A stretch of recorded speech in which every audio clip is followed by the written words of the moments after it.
Galápagos. Fin de espacio promocional y publicitario. Este programa se transmite por Exa FM y Democracia AM. Mírelo en YouTube por Democracia TV. En Twitter somos Democracia S. 817. Muy buenos días, señor General Moncayo. Estamos muy contentos de tenerlo acá a los tiempos. Usted casi es un propio nuestro. Y claro, me siento así. Ahora se siente mucho más dueño del asiento. Pero Quiero entender de esa manera su su generosa comparecencia de vuelta. Pero por supuesto, después de 10 años de haber estado en estos micrófonos, en esta emisora, comentando la tragedia nacional. Así es. Ahora con otras caras le veo a usted sonreído. Aquí nuestro contertulio, Luchito Verdesoto, sonreído. Todos estamos sonreídos, algo está pasando. Sí, algo está especial. Pasando. Estamos aguardando la comparecencia del doctor Rafael Ollarte, puesto que el tema político debe también merecer una revisión jurídica constitucional muy significativa. Esto de la consulta, señor doctor Luis Verdesoto, está dividiendo al partido de gobierno para comenzar. Alianza País está completamente dividido. Incluso se menciona que por intereses de cálculo para el futuro, hay un tercer grupo que está fortificándose especialmente en el área del Parlamento ecuatoriano. En fin, hay un semblante muy confuso en la política nacional especialmente. Y por eso nos hemos empeñado esta mañana con el economista Marco Flores, estudioso que es de la parte económica, fiscal y macroeconómica también, de buena formación y buen instinto, diríamos, ¿no? En las actuales circunstancias por las que atraviesa nuestro querido país. Entonces, le hemos ofrecido un tiempo indispensable y ni así las cosas buenas que él tiene y en donde brilla el asunto de modernizar al país, donde brilló en su explicación el asunto de modernizar al Ecuador. Dice que ese debe ser el objetivo mayúsculo de estas generaciones dirigentes y de estas juventudes y pueblo organizados en diferentes instituciones. Deben propender a cambiar la faz del país con otros formatos que sean concurrentes a crear un Estado con los ejemplos que han dejado pequeños islotes, porque no son ni siquiera islas, islotes que predominan en indicadores económicos increíbles, ¿no? Parámetros económicos que no pueden lograr ni los países. Doctor Ollarte, bienvenido. Por coincidencia nos hemos hecho el pelo Véngase, doctor. Muy buenos días. Estaba aludiendo a que, doctor, y para usted mismo es la pregunta, doctor Verdesoto, ¿cómo entiende usted la modernización de un país? ¿Qué nomás debe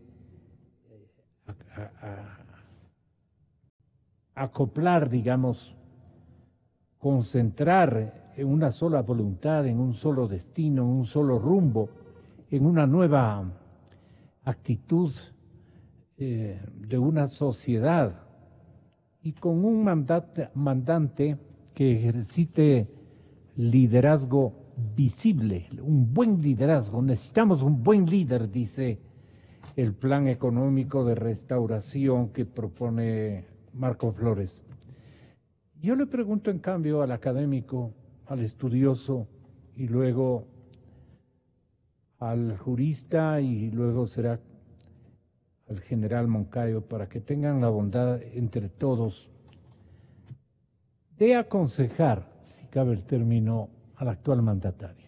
Esta es una oportunidad que le ha dado la vida y que le da la historia del Ecuador. Así es que, dejando de lado los asuntos técnicos económicos, a mí me prendó pensar de que solamente con modernización, con tecnología digital, con gran educación, con honorabilidad y honradez de nuestros líderes, esto puede cambiar. No hay otra manera. Buenos días, doctor Verde Soto. Ahí le dejo con la audiencia. Gracias, mil. Un gusto enorme estar con todos ustedes, Paco, Rafael y Gonzalo. El tema de la modernización es un tema de larga data en historia mundial, ¿no es verdad?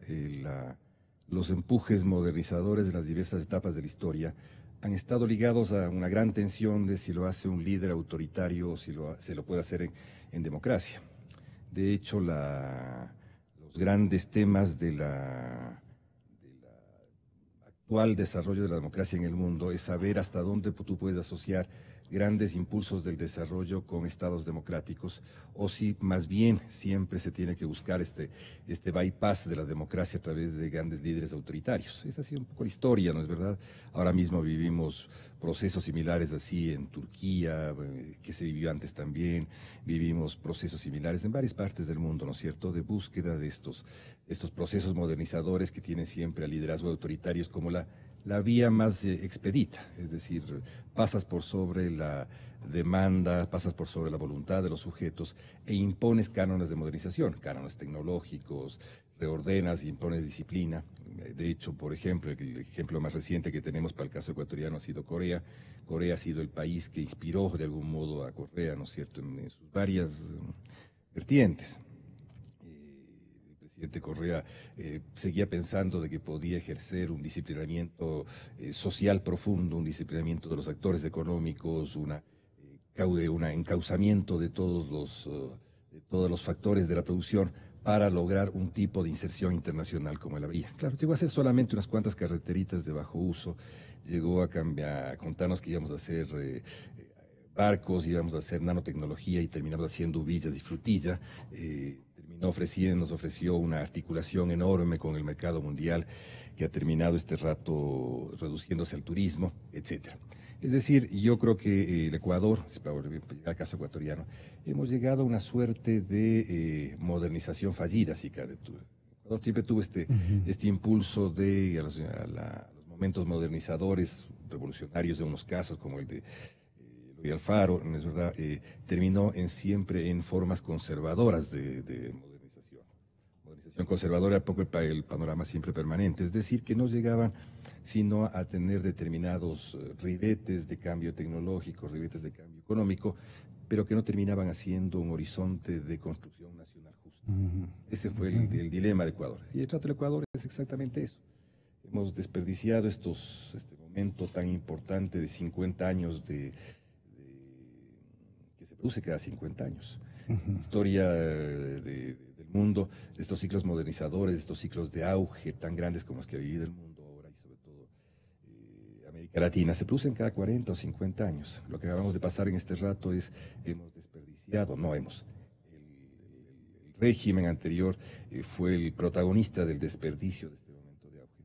Y lo que tenemos ahora es simplemente un momento en el cual los ecuatorianos tenemos que buscar nuevas divisas nacionales que nos aglomeren, nuevas divisas que nos permitan articularnos. Y en este rato yo creo que es sentar las bases de la restauración democrática. Es esto lo que tenemos que hacer, bases de la recuperación democrática. Hasta ahí llega, digamos, la posibilidad que tenga Lenin en el ejercicio de mandato, que todavía está íntegro, ¿no? Yo creo que 3 años, 6 meses. Yo creo que si 3 lo logra hacer, será un gran avance para el país. Y el sello de modernidad, para que se haga, General Moncayo, una realidad plausible, depende de la riqueza espiritual que la tiene indudablemente, la tiene el actual presidente de la República, formado en un hogar de clase media, con una experiencia, si se quiere, provincial, si se quiere, regional, de su señor padre, que llegó a ocupar uno de los escaños legislativos, que hizo política, un grupo de hermanos también, de lo que yo conozco, que han sabido formarse, y un Lenin muy lector, muy estudioso, filósofo incluso, muy querendón a su país, todo lo que se pueda decir de él, pero sin seguridades académicas sustentables, gigantescas. Un hombre de esa connotación en su formación y en su ser natural puede alcanzar esos niveles que aspiramos desde hace muchos años, todos los ecuatorianos que desde jóvenes venimos soñando en ese Ecuador cambiado, modernizado, con una actitud de su gente tan linda que es, pero que aquí amplificaron la clase media, una clase media que solamente se ha fijado en el dinero como el ente más atractivo de toda la jornada que le va a corresponder vivir en este país, de toda su vida. Es decir, un conjunto, un grupo social o una sociedad que nos llega en estos tiempos donde el señor presidente Lenín Moreno tiene una oportunidad de poder liderar severos cambios en todas las manifestaciones donde se requieren innovaciones fecundas, modernizantes. Usted también, que ha tenido la oportunidad y ha estado a punto de agigantar su liderazgo a nivel nacional, también ha pensado en esa posibilidad. ¿Qué nos ha hecho falta que tenga o no tenga Lenín Moreno? Bueno, la verdad, Gonzalo, Va es como un que callo, cadena democracia. Lenín Moreno es un buen hombre, sin duda, pero recordemos a Ortega y Gasset. Yo soy yo y mi circunstancia. Y si no cambio la circunstancia, no resuelvo nada cambiándome solamente a mí mismo, pues. Creo que Lenín Moreno llegó al momento, en un momento crucial de la historia del Ecuador. Depende de él. Solo depende de él. Puede tomarlo o puede dejarlo. ¿En qué puede puede entramparse Lenín Moreno? ¿En qué puede entramparse Lenín Moreno? Puede acomodarse a la circunstancia o puede cambiarla.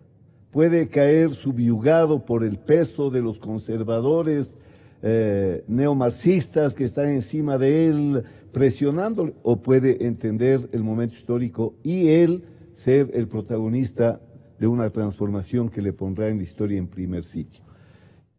Retomo lo que decía Luis. Mire, hay comprobaciones históricas que a uno le permiten argumentar. He dicho varias veces que la democracia como sistema es el modelo en el cual se realizan mejor las personas y las sociedades. Entonces, Lenín Moreno tiene que recuperar la democracia. El auge de Grecia fue con Atenas, democracia. Después de esa así larga noche de la Edad Media, en Florencia, en Venecia, en un ambiente de libertad, se pudo hacer las más grandes transformaciones del arte. En un ambiente de libertad, la Ilustración cambió el mundo. En un ambiente de libertad, se pudo hacer las grandes reformas de la primera revolución industrial, de la segunda revolución industrial. ¿Por qué no hubo en la Unión Soviética o en Cuba la revolución de las tecnologías de la informática y de la comunicación? ¿Por qué fue en el Silicon Valley, en un sitio sin restricciones para pensar, para debatir, para discutir, para disentir? Entonces, para crear. Claro que ha habido también los déspotas ilustrados, ¿no? Pedro el Grande, Catalina la Grande, Federico de Prusia. Pero esos han sido unos avances de otra naturaleza y categoría, porque uno puede ver una continuidad histórica desde Atenas hasta el Silicon Valley, pero tú no ves una continuidad histórica en los déspotas ilustrados. García Moreno y Rafael Correa. Y Rafael Correa. Entonces, ese es un punto a mi juicio. Hay que reganar la democracia. Y Lenín Moreno tiene que hacer lo posible para eso. Y para que esto pase, tiene que hacer la consulta, tiene que desmontar esta estructura viciosa que se implantó en este país y que nos ha llevado a donde estamos. Entonces, no es solo quién es Lenin. Además, Lenin tiene otro problema. Volvemos al tema de la historia. La historia del Ecuador es la historia de los precios de sus exportaciones. La historia del Ecuador es la historia del cacao. Buenos precios de cacao hasta el señor Ignacio de Ventimiglia fue presidente 7 años. Lenín Moreno tiene un problema económico grave. Y con un problema económico grave puede haber malestar social y lo que ha pasado siempre, inestabilidad política. O sea, Lenín Moreno está en un momento crucial de la historia, depende de él, de que entiende ese momento, de que quiere escribir su nombre con letras mayúsculas en nuestra historia nacional, porque las cosas no le van a venir por inercia, porque la gente no va a satisfacerse de declaraciones bonitas, sino que va a querer y va a esperar resultados.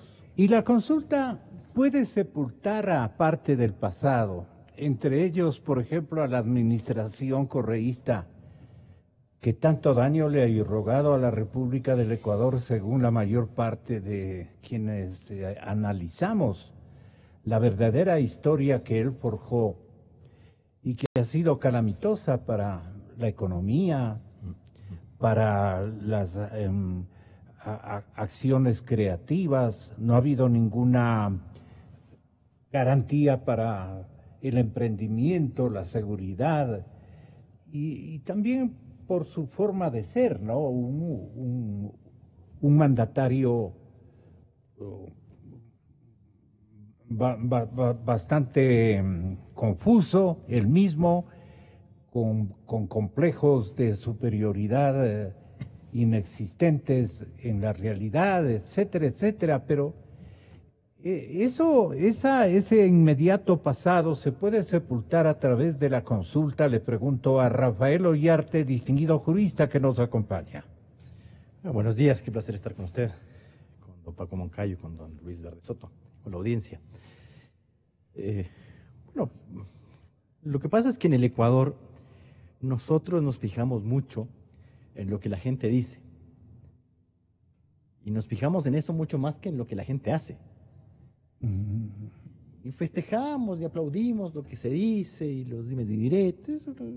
Nos encanta eso, tal como le aplaudimos al ex jefe del Estado por haber gastado plata, porque eso nos encantó, ¿no? Gastó plata, la que hubo y la que no hubo, y la gente estaba feliz, oiga, qué maravilla. Le invito a que haga eso en su casa, gástese sus ahorros, endeúdese, páselo súper bien. Luego ya veremos. Una irresponsabilidad absoluta, pero la gente aplaudió y votó por eso. Bien está. Ocurre que hoy día tenemos un jefe del Estado que es del mismo movimiento que el del anterior presidente de la República. Y claro, una cosa es con violín y otra con guitarra, y ha descubierto las extrañas cuentas del correísmo, cifras muy interesantes.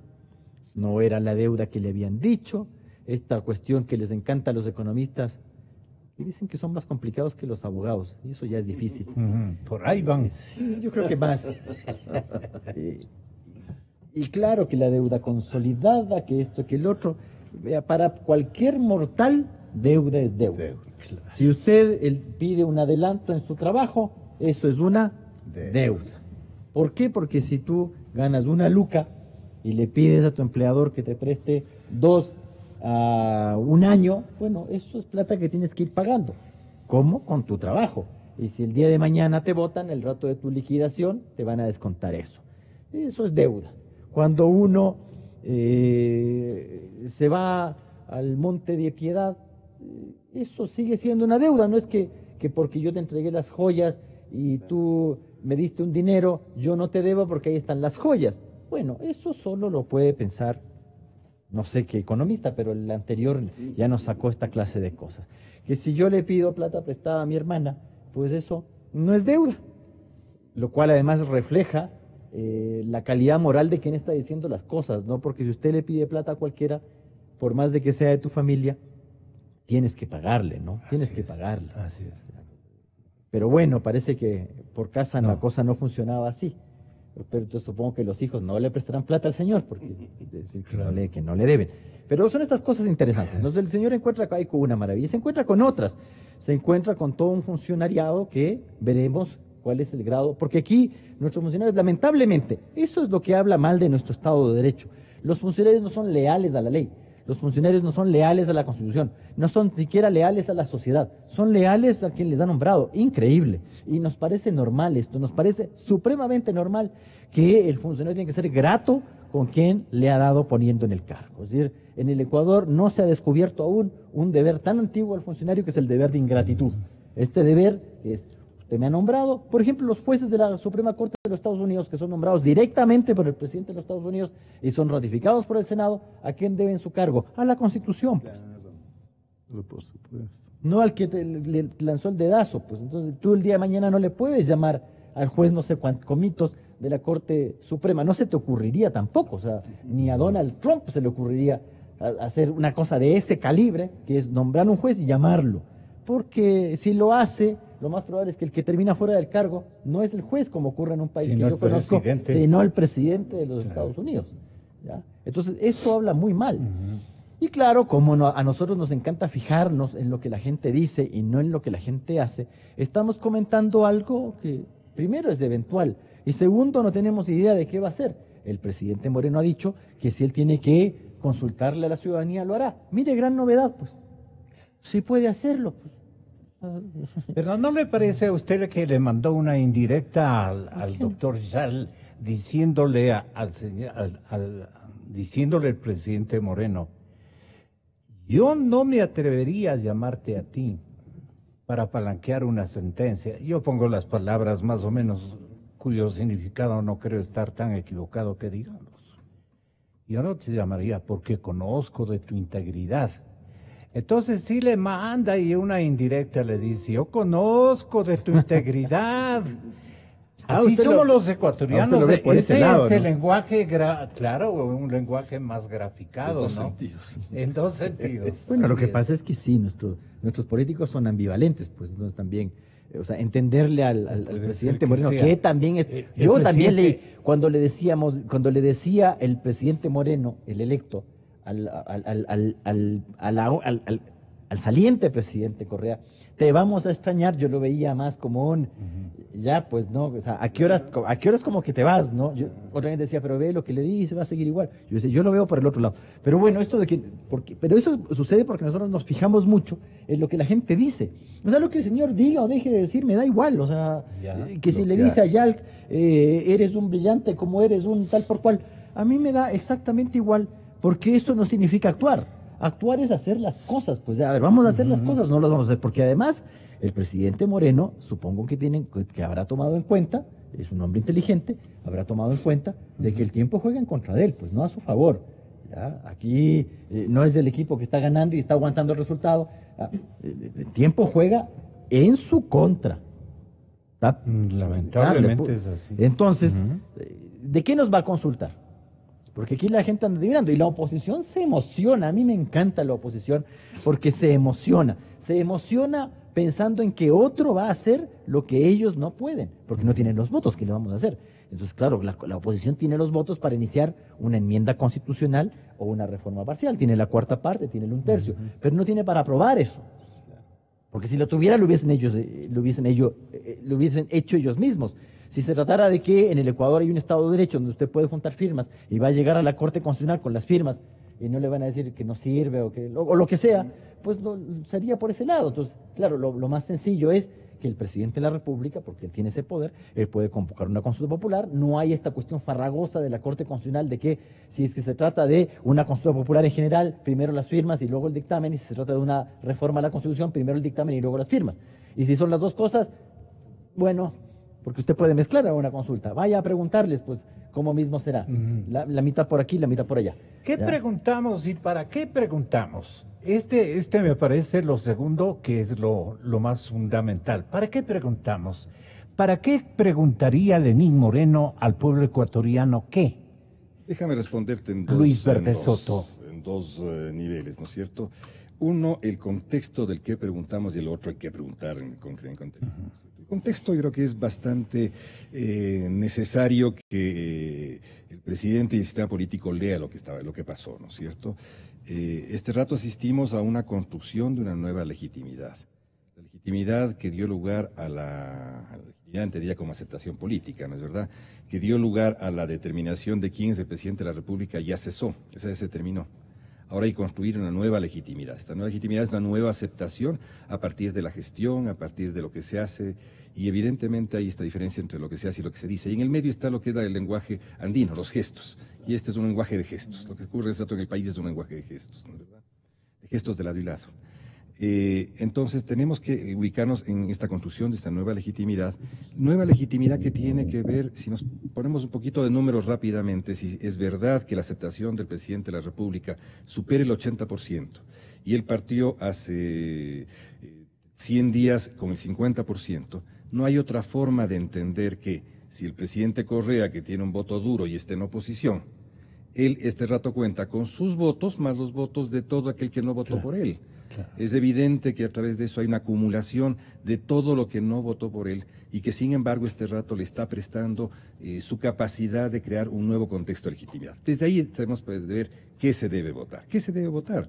Se debe votar aquellos nudos gordianos del sistema político que no van a producir democracia, pero van a producir estímulos para la democratización. Este podría ser uno cuando Correa lo que deja haciendo es una reelección indefinida para presidente de la República. El secreto del autoritarismo. Hay que consultar el secreto, al pueblo si absolutamente. ¿No de acuerdo? El secreto del autoritarismo no es cómo evitar que se reproduzca. Y cómo se reproduce, la institución se llama reelección indefinida. O sea, cuando tienes un germen de mal, tienes que evitarlo a través de eso. Cuando tienes un engendro, hay que matarlo. Pero en algunos casos hay que dejarlo medio vivo, que puede ser el caso de la comisión de participación. Tienes un caso de que hay que volver a tener una dimensión de lo que es la Contraloría Pública y Social. Hay que volver a tenerla, ¿no es cierto? Hay que eliminar lo fundamental de la relación básica que permitió el atropello contra la comunicación y libertades básicas de expresión, la de pensamiento, la de opinión, ¿no es cierto? Que es la de concebido como servicio público a la comunicación.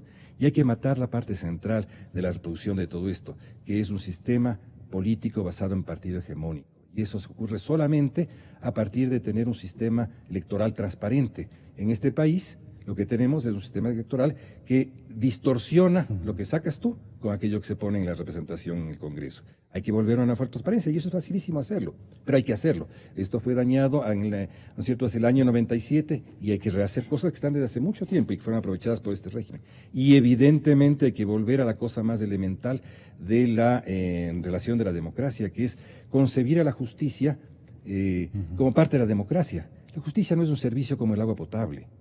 Es un servicio, pero no es lo mismo pasa con la comunicación. La esencia, la estructura de la justicia no está en ser un servicio con edificios, está en ser independiente de los otros para incorporarse como parte de la democracia. ¿Qué hay que hacer? Que los administradores administren y que la majestad de la justicia vuelva a prevalecer ahí. Y claro, hay que buscar mecanismos, los mecanismos yo creo que están, porque hay que hacer otra cosa adicional, que es devolverle a un parlamento que sí es un parlamento vilipendiado, etcétera, que solamente podrá volver a ser un parlamento de veras con más democracia, no con menos democracia. Un parlamento castrado jamás llegará a tener hijos democráticos. Tiene que volver a ser un parlamento potente, capaz. Y hay que devolver ese parlamento esa capacidad, al margen de la mayoría que tengamos de trato. ¿Y cómo hay que devolverla? Perdone, con unos dos lineamientos que le devuelvan, digamos, esa macanudez que tenía antes. Pero también para votar presidentes y también para corromper al Estado ecuatoriano, porque se tomaban las instituciones y las regían de acuerdo a sus intereses. Así es. Casi siempre la democracia no es una perfección, es un ajuste permanente, es acomodar la carga en el camino siempre. Y es lo primero que hay que hacer. hay que aprender a acomodar la carga en términos democráticos. Y eso implica que mientras se transforma la cultura política de los ecuatorianos, no podemos relegar al Parlamento a un segundo papel. Hay que hacerle cumplir cada vez mejores papeles. Hay que tener instituciones que estimulen, que puedan conformar mayorías, ser un espacio republicano. No va a ser lo perfecto. Yo estoy plenamente seguro que no va a ser lo perfecto. Pero no podemos tratarle de quitarle la soberanía popular. ¿Cuál es la soberanía popular? Es haberte delegado como parlamentario la capacidad de designación de autoridades. Y esa es la que le quitaron básicamente y le quitaron la capacidad de fiscalización. Entonces quedaron con una tarea de señores que lo único que hacían era canalizar con buen nacimiento de las iniciativas del Ejecutivo. Y eso no es lo que el pueblo ecuatoriano, ni ningún pueblo en el mundo requiere. La democracia no es una invención de hoy día, Gonzalo. La democracia es una invención histórica y sobre esto no hay mucho que inventar. Hay que saber hacer. Da la impresión el señor presidente Lenín Moreno que está tan comprometido con los primeros renglones de su movimiento, de su gran movimiento, de su macro movimiento Alianza País, que todo apunta a que él busca que un sucesor pertenezca a ese cuadrante ideológico, porque están súper convencidos de que ellos son la solución para el país y que sus objetivos fundamentales, tanto programativos como filosóficos o ideológicos, son los que deben mantenerse por lo menos en la etapa que alguna vez enumeró el propio Correa, de 30, 40 años, que dijo que debían permanecer al frente del poder político. Entonces, ellos están hechos, dicen, son los mismos. Y yo les he leído a los opinadores que entran a redes con esto de que mencionó lo de Yal, pero lo hizo desde mi punto de vista, puede haber sido irónico o puede haber sido certero. En eso yo ya no puedo discutir. ¿Qué intentó el señor presidente de la República con esas manifestaciones a Yal? Ahora, ellos están formados para mantenerse en el poder y es obligación de él facilitar, si no el retorno de Correa, pero la permanencia de Alianza País en el poder. Y entonces puede hacerse que se equivoquen algunas cosas, porque en ese momento el destino de la alianza es lo que más necesita, es la prioridad mayúscula del devenir histórico que están construyendo ellos. Tenga la bondad, general Moncayo, de satisfacer esta inquietud media enredada, bastante enredada del periodista. En primer lugar, hay que entender que en democracia es natural que un partido quiera seguir sosteniéndose en el poder. Pero en democracia eso implica una competencia. Usted, para sostenerse en el poder en democracia, tiene que demostrar que ha sido honesto, que ha sido eficiente, que ha atendido bien las necesidades de su ciudad, de su provincia, de su país. En el modelo adoptado por Correa, que no es el que estuvo inicialmente en la Constitución, hay que perpetuarse tomándose los órganos de control para que no descubran las trafacías y corrupción de los propios. Cuando hay corrupción, sale el espíritu de cuerpo, porque dicen, estamos defendiendo el proyecto. Me dicen que le han llamado al fiscal a decir, si es que le juzgan a Glass, no es que estás acabando con un hombre, estás acabando con un proyecto histórico, bla, bla, bla. Miren en Uruguay sí hay pues principios filosóficos, ideológicos, políticos. Por $2.500 que ha abusado con su tarjeta corporativa el vicepresidente, se ve obligado a renunciar. Entonces, ¿cómo puedo yo creer que haya principios, que haya proyecto? Si hubiese proyecto, toda la gente decente que seguramente hay, que debe haber en Alianza País, deberían ser los primeros en estar exigiendo que se purifique, se sanee, se vote a los corruptos. y no enconcharse con un espíritu de cuerpo vicioso a decir, no, sí, nosotros hemos sido perfectos, hemos sido buenos. Por ahí uno que otro traidor. No, yo no creo en el proyecto de Alianza País y no creo que Lenín Moreno pueda querer sostener un proyecto de esta naturaleza. Mire, un buen partido socialista tiene que ir a competir pues con los conservadores, con los liberales. Vea usted en Chile, gana el uno, gana el otro. Y el partido compite, el partido no se toma el control electoral para ganar siempre. Eso es del chavismo, pero venimos hablando, Gonzalo, de estos años. Esa es la franquicia chavista que comenzó a aplicar Correa desde cuando convocó a la consulta para meterle la mano a la justicia. Yo tengo aquí juristas, me van a dar la razón porque creo tenerla, porque es realmente evidente. Para que haya Estado de derechos, tiene que haber Estado de derecho. Aquí no hemos tenido un Estado de derecho. Para que cada ecuatoriano tenga derecho a ser considerado inocente mientras no el juez diga lo contrario, se piensa que tiene que haber jueces independientes. Todos estos principios no sirven en un sistema como el correísta. Para hablar de la voluntad y de la soberanía popular, necesitas tener un sistema electoral que sea independiente. Gonzalo, ¿en qué país, discúlpeme, usted puede entrar, y ya nosotros vivimos esto, a competir por la presidencia, si solo para el control electoral usted necesita $2 millones? Entonces, ¿qué quiere decir? Que los que no tenemos plata mejor ni se metan, solo para controlar. Pero en una democracia se entiende que el que controla es pues el Consejo Nacional Electoral, es pues el Tribunal Contencioso Electoral. No debería ser necesario que nadie esté controlando sus propios votos, a que no le roben, si es que hubiera una autoridad electoral en la que se pueda confiar. Mire, Gonzalo, hay que reganar la democracia, hay que cambiar un sistema corrupto. ¿Cómo se ha manejado la corrupción? La consulta debe también orientarse a eso. Hemos dicho 100 veces, ¿cómo pudo ser si no había mala fe? Yo debería pensar que no. Que se expidió la ley de empresas públicas, poniendo en el directorio 3 delegados de Correa, sacando al delegado de las Fuerzas Armadas. Si son empresas de carácter estratégico, ¿qué de raro había pues que, no, pero ellos dicen, no, es que con la ley de seguridad de la vieja partidocracia, en el neoliberalismo rampante, los militares gobernaban? Oiga, ¿cómo puede ser que una empresa de carácter estratégico ya no esté en el directorio un representante del Comando Conjunto, un representante de los trabajadores? ¿Quiénes estuvieron? Por eso pasa lo que pasa en Petroecuador. Un delegado del presidente, el ministro puesto por el presidente y el representante de Semplades. Correa, Correa y Correa. Y después resulta que Correa no es responsable.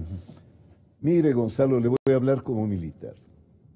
A los militares, desde que somos cadetes, nos enseñan que el comandante es responsable de lo que haga o deje de hacer la unidad. No puede el comandante justificarse y decir, es que mi segundo comandante no valía, es que el capitán no hizo. Me enseñaron desde cadete que uno puede delegar funciones, pero nunca delega la responsabilidad. De todo lo que ha pasado hay un responsable que se llama Rafael Correa, y de eso no se habla aquí. Él tenía su delegado en Petroecuador. O sea, nunca le informaba pues del delegado de lo que estaba pasando. Gonzalo, hay que desmontar todo un aparato perverso que se tomó el control para perseguir a los que no eran correístas, con un contralor diseñado para eso y para tapar. Hoy dicen, pues, si me han hecho 10 exámenes de Contraloría, ¿quién les hizo el examen de Contraloría? Hay que desmontar el sistema de control electoral. Hay formas de hacerlo. Yo le he escuchado muchas veces a Rafael. ¿Usted cree que se cometió fraude electoral en la última elección? Vea, Gonzalo, una cosa es creer, pero usted puede racionalmente colegir que si todos los jueces pertenecen a alguien, usted no está jugando con reglas claras, no está jugando en las mismas condiciones. Usted puede colegir, Gonzalo, que si yo soy alcalde de Quito y por ahí asoma un hermano mío que ha recibido 12 millones de dólares o 10 o 5 de todos los contratistas solo por ser mi hermano, usted puede colegir que yo, el alcalde, algo tengo que ver en ese problema. Pero por su... Entonces hay que desmontar este sistema. Si es que Lenín Moreno no entiende este deber histórico, este reto que debe enfrentar, va a pasar tristemente por la historia. Yo creo que él no quiere eso. Lo que ha hecho hasta ahora demuestra que él no quiere ser el simple encubridor del pasado. Esperemos que, como bien, Rafael dice una cosa interesante, pero también hay que tomar en cuenta. El discurso es un elemento fundamental en la relación social y en la relación política. Y el discurso es el elemento de la estrategia. No siempre el discurso va en relación con lo que... Porque si uno anuncia lo que va a hacer, pierde la posibilidad de hacerlo. Ahora, lo que sí, al término, la coherencia. Uno debe decir, hacer y vivir como ha pronunciado o ha dicho que lo hace. Pero el discurso tiene que ser entendido también como una herramienta de la política. No hay que denostar al discurso porque es necesario. Doctor Oyarte, yo quería preguntarle esto. Si en la consulta no cabe o es mal planteada la consulta al pueblo ecuatoriano de que no conviene la reelección indefinida,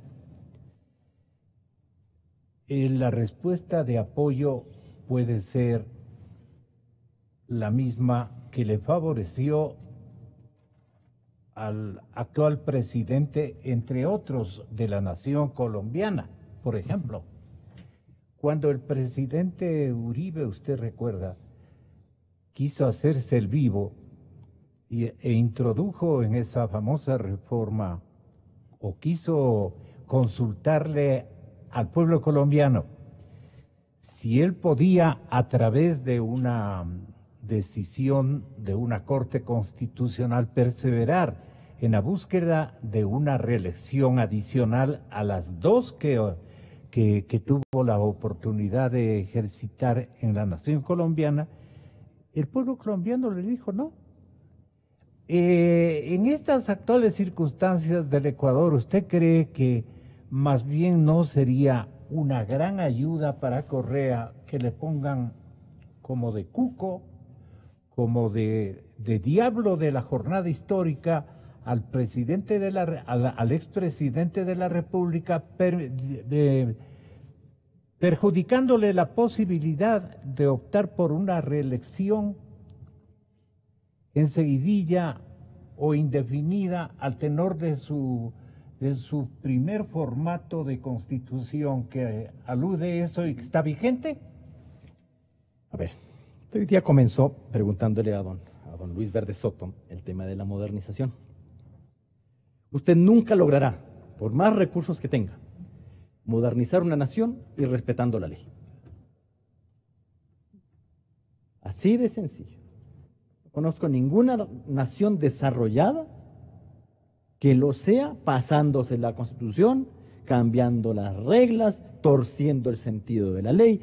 Eso no existe, salvo en la fantasía de algunos totalitarios.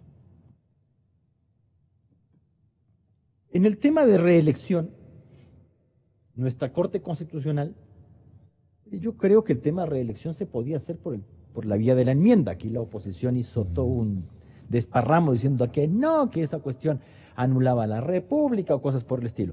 Vea, en los sistemas presidenciales republicanos, usted tiene sistemas de reelección prohibida absolutamente, México, Paraguay, El Salvador, y sistemas de reelección indefinida. Sé que los ejemplos no serán los mejores, Venezuela, Nicaragua y ahora Ecuador.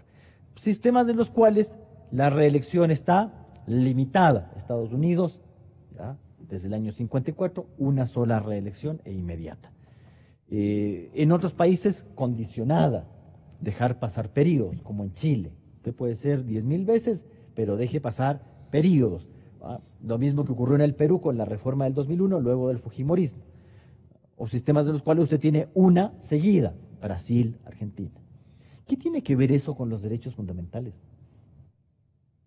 Pero nuestros políticos, cuando no pueden hacer las cosas a través del ejercicio del poder constituyente, es decir, porque no tienen los votos en una asamblea o congreso, o porque no tienen para una consulta popular, utilizan órganos de justicia constitucional.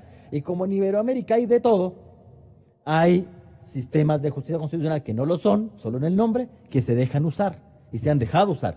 Y lo más llamativo es que el primerito que se dejó usar fue una corte prestigiosa como la costarricense, porque la Sala Cuarta Constitucional de la Corte Suprema de Costa Rica, que obra como un verdadero tribunal constitucional, siempre fue prestigiosa en Iberoamérica, hasta que hizo este favorcito al señor Oscar Arias, porque con reforma constitucional en Costa Rica se prohibió la reelección, entonces él se hizo decir de que eso violaba los derechos de participación, que cómo es posible que una sola, que no haya reelección. Mire, pobre gente, yo siempre me he lamentado de los presidentes de la República Iberoamericanos, tipos tan vejados, tan humildes, que una sola visita y no dejarle otra, eso ya es atentar contra los derechos humanos, equivalente con la tortura y el genocidio, digo yo.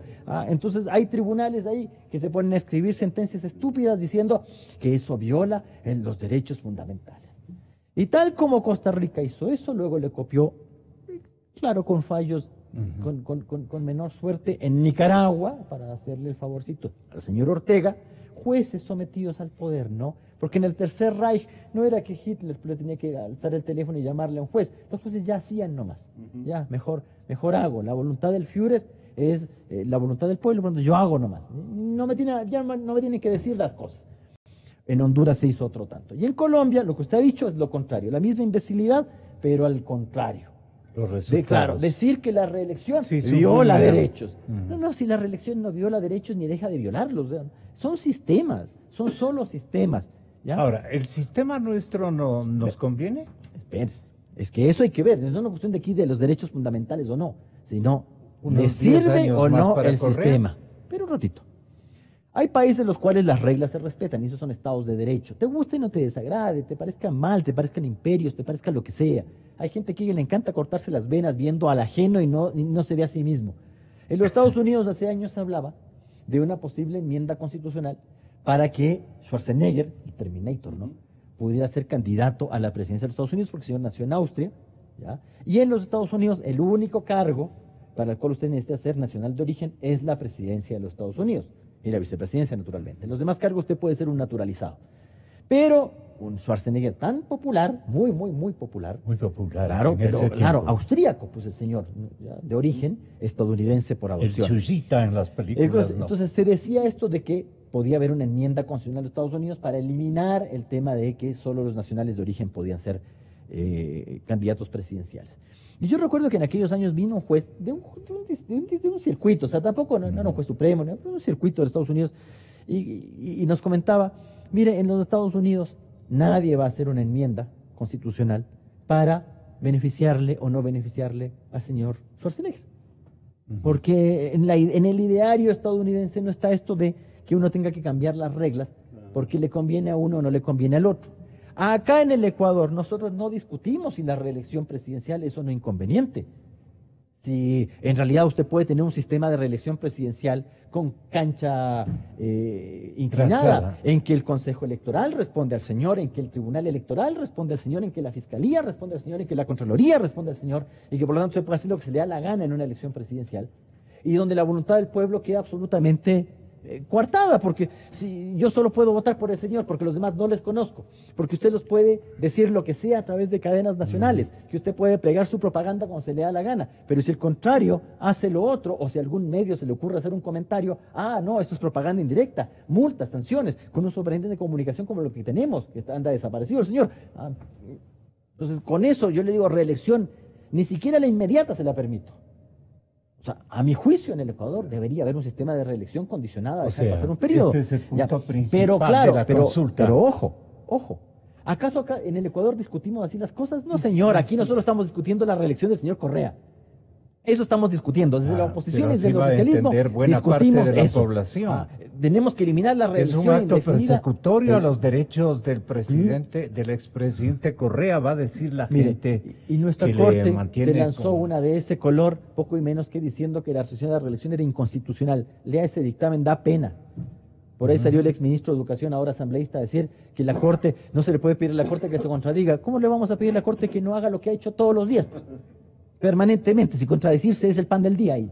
Les vale el tema del propio precedente, les vale. Yo me voy a decir que es tan importante en esta cuestión. Y por último, según la regla estaria de Sichis, usted no está obligado a repetir imbecilidades y estupideces de un fallo, sino que tiene la obligación de rectificar. ¿Tiene que ocuparse la consulta de este tema? Y otros más, pues hay temas también más importantes. Pero yo sé, Ahora, pero solo de este tema.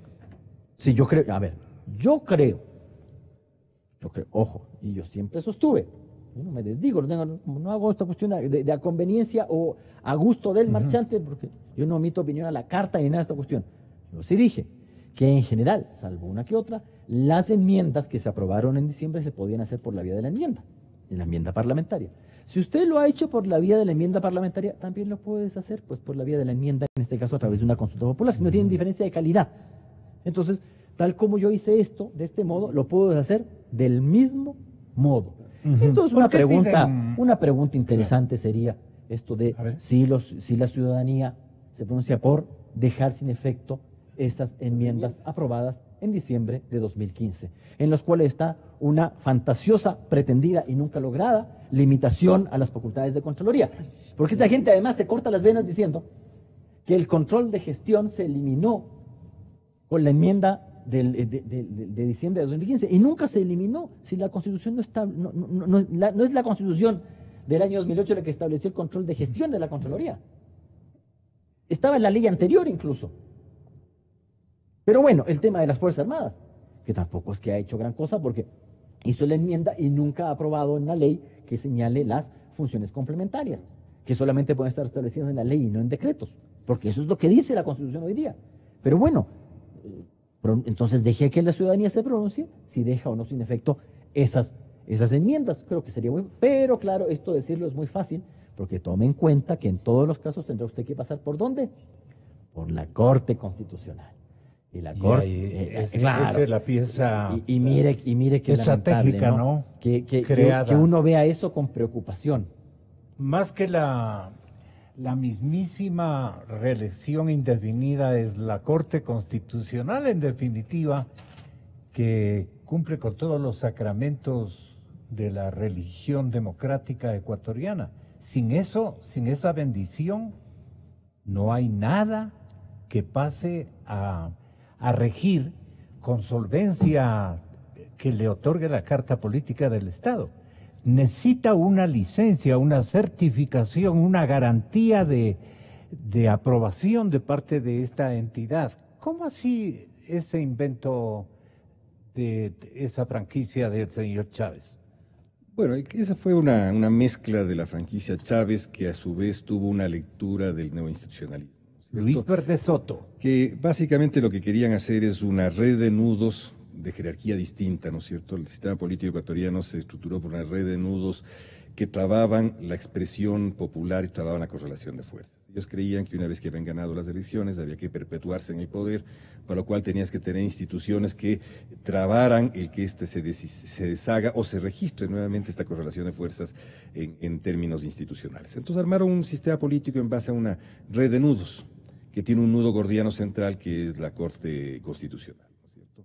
Y eso le permite a la Corte Constitucional hacer gala de tontera como el tema que me gustaría profundizar, el tema que tomó Rafael y Paco de la reelección presidencial como un derecho que es ¿Usted una no cree que hay que tumbarla? Es una solemne estupidez. No es hay decir, que tumbarla entonces. no, me refiero a que la reelección presidencial entendida como un derecho es una solemne estupidez. ¿Qué quiere decir esto? Lo que es derecho es el derecho a la representación. Ese es el derecho. El resto, el mecanismo como se haga, depende de los objetivos políticos que plantea una sociedad para un periodo determinado. La reelección es un instrumento que uno utiliza para plantear sus objetivos políticos y resolverlos. Yo no me iría tan lejos de América Latina, me iría al Ecuador de la transición a la democracia. Cuando se hace la transición a la democracia, en Ecuador, cuando lee además su experiencia larga de caudillismo, esta experiencia histórica de caudillismo, y se dice queremos tener una democracia moderna, se plantea varios principios de no reelección.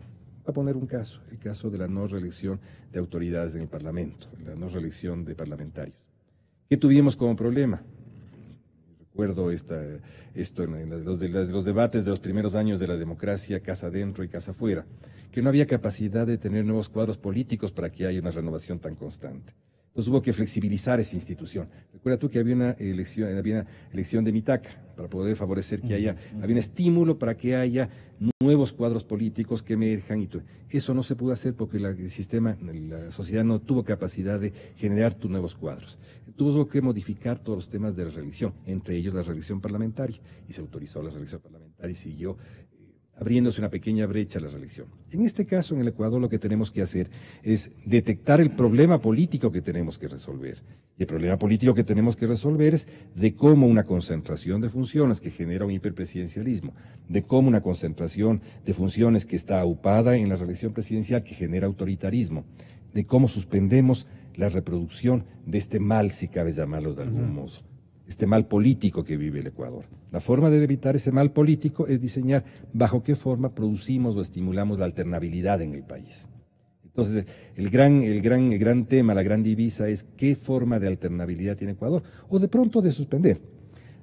Yo sería de la imagen de que hay que suspender toda forma de reelección para terminar de renovar la clase política que empezó con esta renovación chaupi que se hizo durante estos 10 años. Aquí lo que hubo es una renovación de clase política, aquí no hubo revolución, aquí lo que hubo es cambio de clase política, lo que hubo es cambio de castas políticas y se generó una casta como nueva élite política. De pronto hay que terminar esa renovación. Sin embargo, yo creo que las instituciones no surgen solamente de la cabeza de la gente, sino de lo que ocurre en la realidad política. Y en la realidad política hay que llegar a acuerdos con el conjunto del país de cómo tiene que irse dando esta transición. Tal vez la mejor fórmula es eliminar, yo no sé si todas las enmiendas del 2011, ¿no? O en su defecto simplemente 3 de ellas que yo considero que son centrales. La reelección, el tema de los servicios públicos en la comunicación, ese es absolutamente central, ese hay que hacerlo, y el tema de la Contraloría, para volver a tener los principios que se plantearon, es decir, volvamos a rediseñar la Contraloría ecuatoriana, la Contraloría pública y la Contraloría que viene desde la sociedad, el control social. Eso es lo que tenemos que hacer. Muy sencillo, empezamos ahí. Reitero, hay que ver qué se hace con el Consejo de Participación Ciudadana. Ese engendro, lo ideal sería matarlo. A los engendros hay que matarlos. Pero no hay que provocar. No hay que provocar. A un engendro también hay como tenerlo reproduciéndose en su mínima expresión. Ahí creo que puede estar allí, ¿no es cierto? Y creo que hay que trabajar el tema de la justicia. Yo quiero saber quién es el presidente de la Corte Suprema de Justicia del Ecuador. Quiero la majestad de la Corte Suprema de Justicia, Corte Nacional es ahora, ¿no? De la Corte Nacional de Justicia por sobre quién maneja los corredores de la Corte de Justicia. Hay que volver a saber quién es y hay que volver a tener majestad para eso y autonomía para decidir quiénes deben ser los jueces de la Corte. Perdone, ¿y la Corte Constitucional? También, eso es obvio. La Corte Constitucional es absolutamente obvio que ¿También por el momento es un engendro? Yo te diría que es una expresión que se hizo en varios países tratando de poner un nudo imposible de deshacer para deshacer esta constitución que aparaba una correlación de fuerzas que te permitía permanentemente reproducirte en el poder. Alguien les aconsejó que una vez que estén en el poder se queden para siempre y encontraron un conjunto de instituciones que las armaron como un árbol y utilizaron al final esta forma suprema de llegar a una Corte Constitucional que es una mezcla extraña de Suprema Corte con comisaría, donde se procesa todo como una comisaría y donde se maneja al país como una comisaría. Entonces yo creo que no me hagas llamarle engendro porque quiero proteger un poco tu radio más que mi...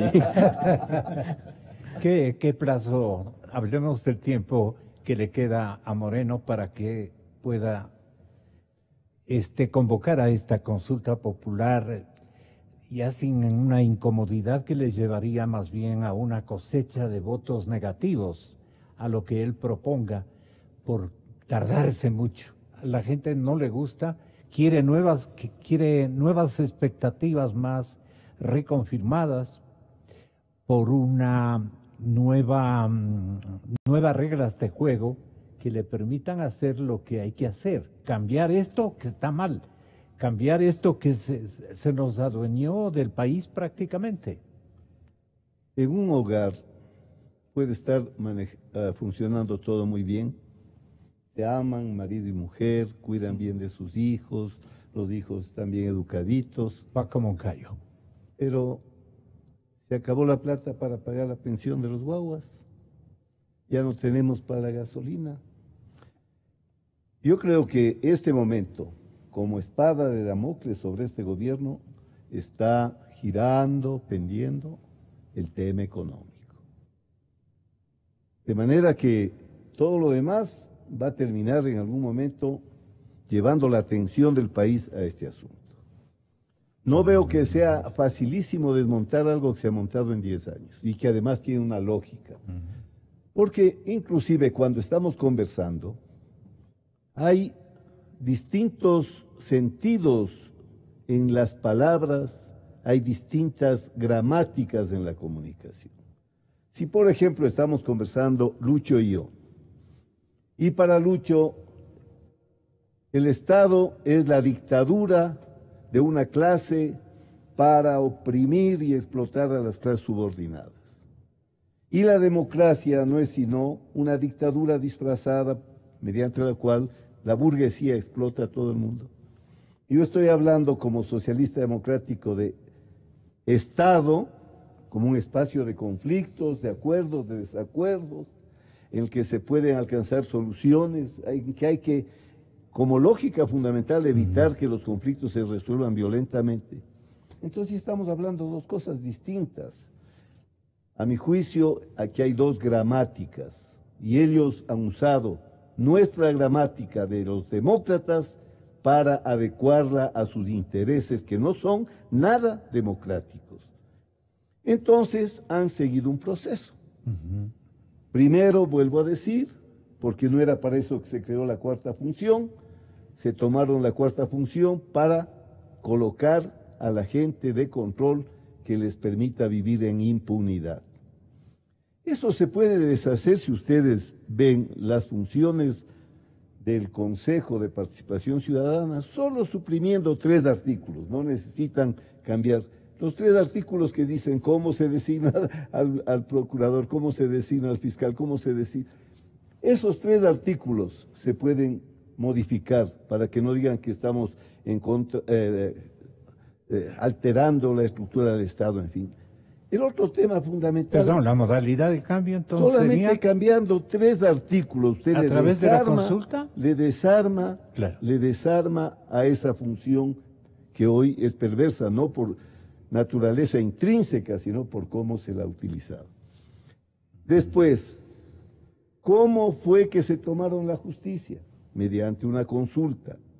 ¿Cómo fue que le dieron tanto poder a la función que en cualquier parte es administrativa, el Consejo Nacional de la Judicatura?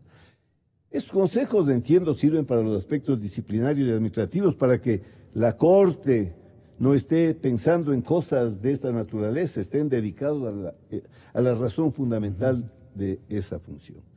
Esto, entonces, hay que modificar, hay que volverle al Consejo Nacional de la Judicatura en lo que debe ser. Después, como vieron que no podían hacer enmiendas porque no tenían la mayoría que necesitaban, inconstitucionalmente metieron el método de Hont, con la aquiescencia de la Corte Constitucional, después de haberles demostrado de manera fehaciente que era inconstitucional, porque la Constitución, me acuerdo, dice que la distribución de curules tiene que ser de forma equitativa y proporcional. No es equitativo ni proporcional que con el 50% de votos, por ejemplo, en la provincia de La Suay, se llevaron el 100% de las curules. O sea, aquí hay un hilo conductor, no nos engañemos, no es nada fue hecho al azar. Lograron la mayoría con el método de Hont. Ahí sí burlando los derechos de las minorías, pues, que deben estar representadas en una democracia. Y entonces, las enmiendas. Todo esto hay que desmontar. Claro. Y hay que desmontar por la vía de la consulta, por la vía de reformas legales, pero hay que hacerlo ya, y hay que sincerarnos con el país, pues. Vamos a seguir con esta línea, con esta forma de pensar, con una persona que ya no insulta, que ya no ofende, que es una buena persona, o vamos a recuperar a plenitud la democracia, un sistema malo, pero como han dicho pensadores ilustres, que no ha encontrado en el mundo todavía uno mejor para reemplazarlo. Entonces hay que reganar la democracia, hay que cortar de raíces las razones de la corrupción. Lo que yo he venido relatando en este proceso ha sido ir creando condiciones para la impunidad, que son las que permiten la corrupción. Esta institucionalidad ha permitido impunidad. Con eso terminamos, doctor Oyarte. Si debemos, si es posible, fusilar a la corrupción, de ser posible, ¿cómo cree usted que con reformas de carácter legal o con una acción política de mayor contundencia podemos cambiar a la República y tornarle un grupo social con valores? Mire, modificando la norma no va a lograr introducir valores a la gente. La gente lamentablemente, bueno, la gente cambia, y a veces para mal y a veces para bien. Hace 20 años la ciudadanía no tuvo que salir a las calles a defenestrar a un vicepresidente que había metido la mano. Y si usted compara las cifras, el tema de Ajic es nada. Usted ve ahí hay cheques de 4.000 sucres, 5.000 sucres. Claro, vea, meter la mano en el erario público 1 centavo, 1 millón, es lo mismo. Pero el millón sí es pues más notorio que el centavo. Ahora, si no se nos da la gana de mirar, pues eso es otra cosa, ¿no? Si es que a los órganos del poder público no se les da la gana de investigar, pues bueno, es otra cosa. Yo he escuchado, por ejemplo, una denuncia de una juez, Yalma Blum, que es gravísima. ¿Qué va a decir Gustavo Yal? Tráeme las pruebas, muérete bonito, tú tienes que investigar eso. O sea, para eso estás ahí. Y eso es lo que pasa con los órganos del poder público.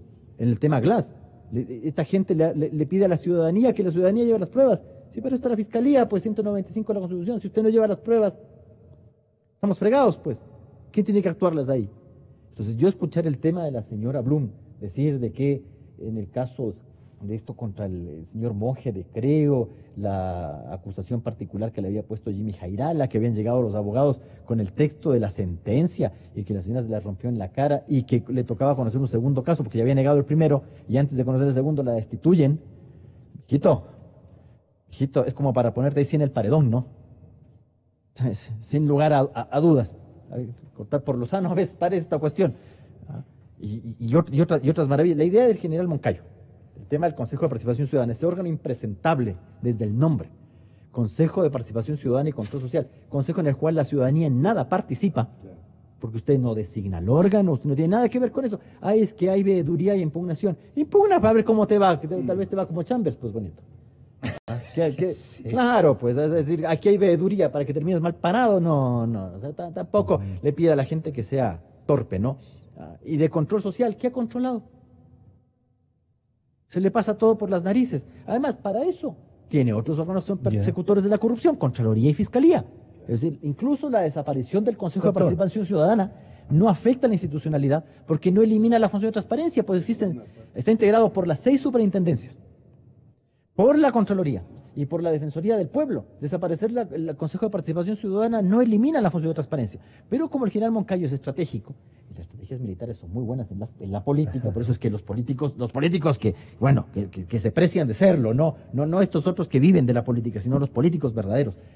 Estos leen, pues, a von Clausewitz, ellos leen las estrategias de la guerra porque se aplican también en la política. Entonces, esta idea de decir, no eliminemos al Consejo para no comprarme yo la discusión de si eso afecta o no la estructura del Estado, ¿ya? Porque no afectará. Entonces, quitémosle la facultad nominadora, cosa de que este Consejo de Participación Ciudadana quede como la vicepresidencia de la República, es decir, porque usted ya tiene otro otro ente constitucional que no tiene funciones. Ahí controle la corrupción y vea el tema de los futbolistas pasados de edad y ese tipo de cosas, que para eso parece que sirve.